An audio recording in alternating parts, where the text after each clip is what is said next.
2026 சட்டமன்ற தேர்தல் முடிந்த பிறகு முதல்வர் ஸ்டாலின் தனது பதவியை ராஜினாமா செய்வார். யாரும் எதிர்பார்க்க முடியாத அளவிற்கு ஒட்டுமொத்த தமிழக அரசியலின் நிலைமையே மாறும். 2011ஆம் ஆண்டு நடைபெற்ற சம்பவம் மீண்டும் அரங்கேறலாம். அதுவும் ஸ்டாலின் அவர்கள் எதிர்க்கட்சி தலைவராக கூட பொறுப்பேற்க முடியாது.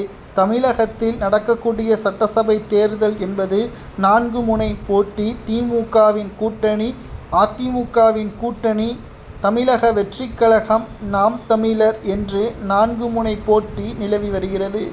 இதில் ஆளும் கட்சியான திமுக வெற்றியடையும் என்றும் 200 தொகுதிகளுக்கு மேலாக அதிமுகவின் கூட்டணி வெற்றியடையும், 150 பெரும்பான்மையுடன் திமுக ஆட்சியை அமைக்கும் என்று ஸ்டாலின் அவர்கள் கூறி வருகிறார். இது நடக்குமா?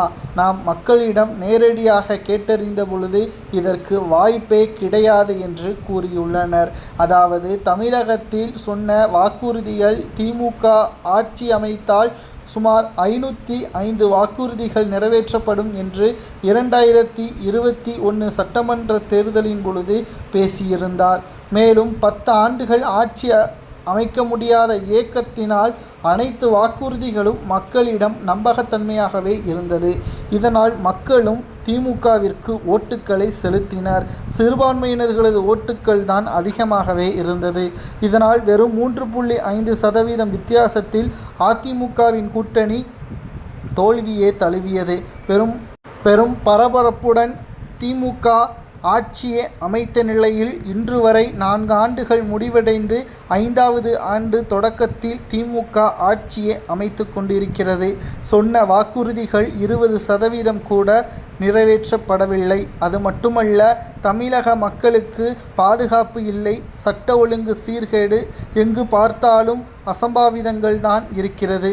திராவிட முன்னேற்றக் கழகத்தின் ஆட்சியின் மீது மக்களுக்கு நம்பிக்கை இல்லை என்று பலரும் கூறிவிட்டார்கள். புதிதாக தமிழக வெற்றிக் கழகமும் தேர்தலை சந்திக்கப் போகிறது.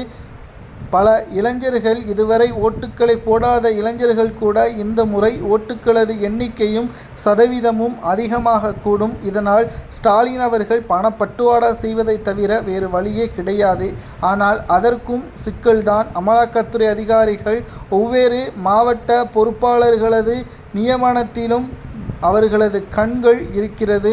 இதனால் செந்தில் பாலாஜி மட்டுமல்ல, மாவட்ட பொறுப்பாளர்கள் யாராக இருந்தாலும் பணப்பட்டுவாடா என்று செய்தால், அதை கைப்பற்றினால் திமுகவின் வேட்பாளர் போட்டியிட முடியாது.